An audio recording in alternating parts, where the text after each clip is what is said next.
This episode is brought to you by txcitizen.com, local New Braunfels news that's exclusively online and completely free.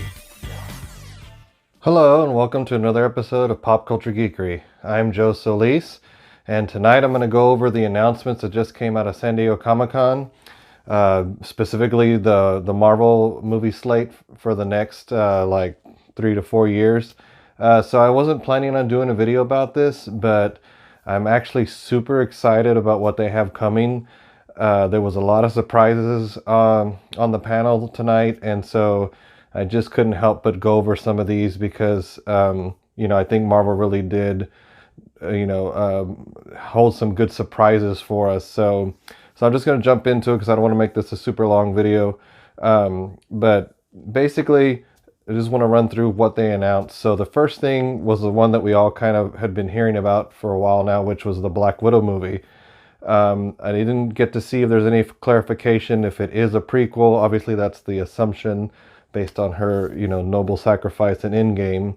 But, it is Marvel. Sometimes they'll surprise us with, different things. I don't expect her to come back from the dead or anything, but, we'll see. That's the first one up that's actually coming out next May. So I know it's already filming.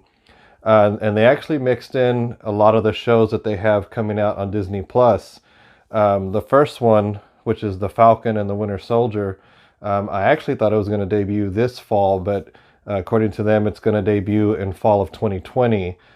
So we do have some time to wait for that, but I guess it makes sense since they still got to film it. It's my understanding that they're going to be just kind of like miniseries, maybe 6 to 10 episodes. I don't know. So it's going to be kind of like a long movie basically, because I know they're going to have a really good budget for this. And, as we saw, Sam got the shield from Steve Rogers at the end of Endgame. So I like this idea that both him and Bucky are going to be together. I'm curious to see if we're going to get any, conflict. I mean, obviously Bucky, handed it over to him pretty easily. So I don't really see them arguing over who's going to be Captain America, but hey, you never know. The next one up is a new title, new characters, totally unknown even to me, knowing what I know about Marvel, but the next movie is called The Eternals. It's actually coming out in November of 2020.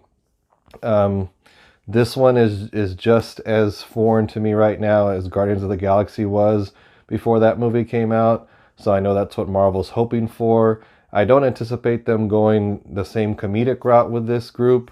It's my understanding that they're pretty much immortal. They were created by the Celestials, which we've seen snippets of them in the Guardians movies.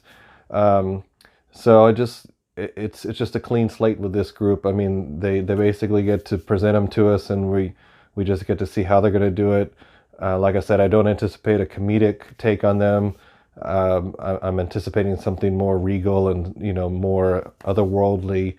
And it's supposedly the story is supposed to span over thousands of years of the Marvel Universe history. So there'll be a lot of chance to fill in some gaps in the stories, or maybe some legends that we've heard in the other movies so far.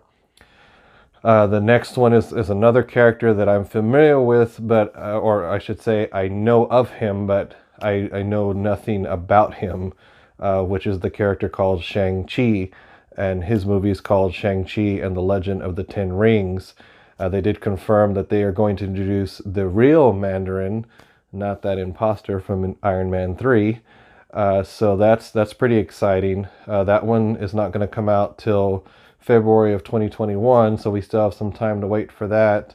But it is interesting that I kind of feel like Marvel, listened to the fans that they really didn't like that twist in Iron Man 3.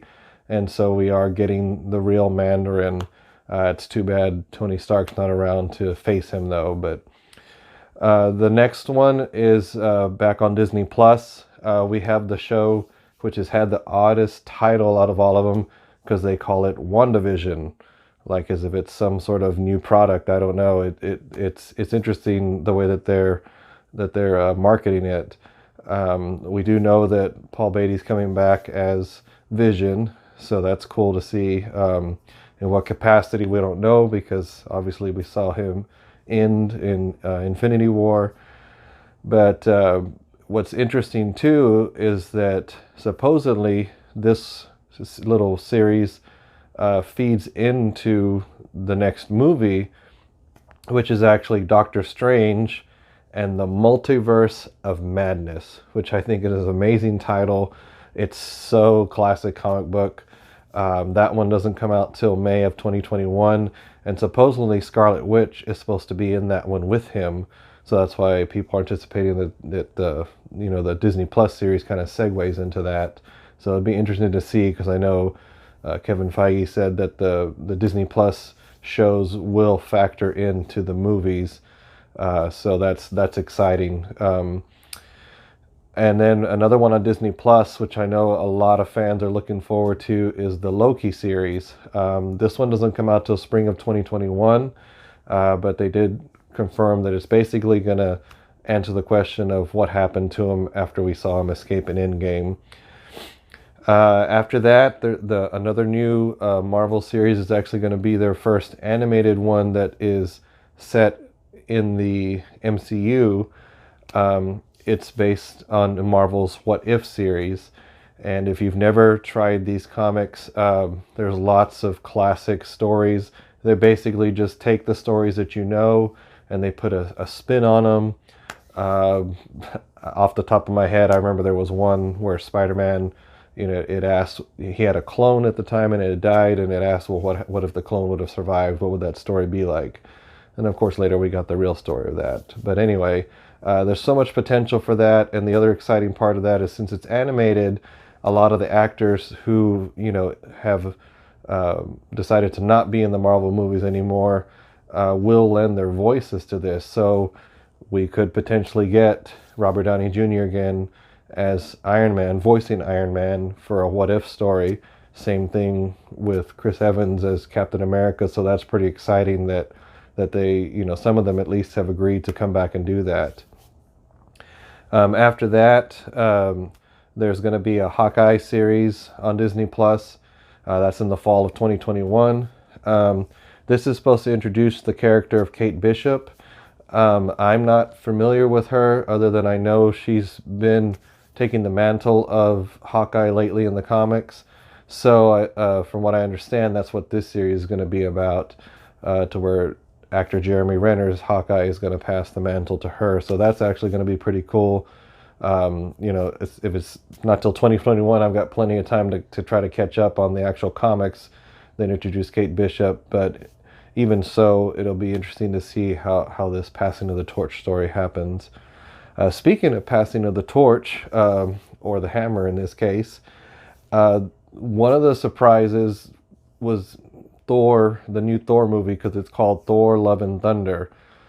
And the surprise about it is that it's actually going to feature Natalie Portman taking on the mantle of Thor, which her character Jane Foster, this did happen in the comics, and it was an amazing story, and it was just, I can't wait to see it play out on film. It was the one thing that I wondered after it seemed like she wasn't going to come back to the Marvel movies, that if they offered that story to her, if it enticed her to come back. Because, I mean, for those of you who've never read that Jane Foster story, you've really got to check it out, and it's going to be great up on the screen. And then probably, I don't know, this to me is probably the most surprising announcement, just because it was not really talked about anywhere, or I didn't really hear any rumors about this one. But we're actually getting the character Blade in the MCU, which of course, those of you who know from the 90s, we had Wesley Snipes play a character, but of course that was a trilogy, a self-contained trilogy. So, I know there was a few people that kind of joked that, well, maybe he'd come back, but, I'm not even sure how old he is at this point. But they are getting two-time Academy Award winner, hope I say his name right, Mahershala Ali.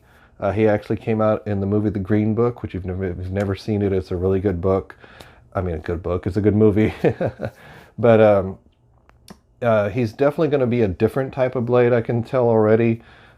just because in that movie he was very, like, you know, proper and refined, but of course he's an actor, so I anticipate, you know, he's got plenty of time. They didn't even announce a date for this one, so he's got plenty of time, I'm sure, to go to the workout regimen and everything that all the other actors have gone through. So, you know, I think all of them know that that's coming when they sign up to be a superhero in the Marvel Universe. But, and then the other one that was a little bit more surprising, I mean, we knew there was going to come eventually, but they decided to announce that the Fantastic Four are going to be introduced, I guess at least by the end of this phase. So that's pretty cool. I actually like that because, you know, we all know that they were part of the Fox deal, but of course so were the X-Men. But the thing is, I know Kevin Feige said the X-Men weren't coming for a long ways off, which is fine, and it actually is probably better that we fold the Fantastic Four into the MCU first, so that way they actually get time to shine, and then, you know, hopefully later, after they're just established characters, then the X-Men will come. So I really like that they did that. I know fans have been pushing for a real life couple, John Krasinski and Emily Blunt, who you guys last saw in the movie A Quiet Place. You know what? I mean, I've seen the fan art and stuff online, and I'm totally for it. I don't know if Marvel's going to do it, but, you know, it'd be good if they did. And, you know, I know everybody just wants a good Fantastic Four movie finally. So, other than that, they also, you know, confirmed others that we've heard of before, like Black Panther 2, Captain Marvel 2, Guardians of the Galaxy 3. So there's just so much stuff coming. A lot of that, you know, they didn't get dates yet, but, you know, it's going to be a matter of time. But again, just wanted to go over these real quick. Super excited to see what's coming, and especially how Disney Plus is going to feed into these movies. So I hope you guys enjoyed this. Let me know which of these you are excited for. Some other characters you think might be woven into some of these that are some that have not been introduced yet. Just be sure to leave those in the comments below so we can discuss and talk. And, you know, I'm just super excited. I hope you guys are too. So thanks for watching. Thanks for subscribing. If you haven't subscribed yet, please subscribe. If you like this video, hit like, and we will talk to you guys next time.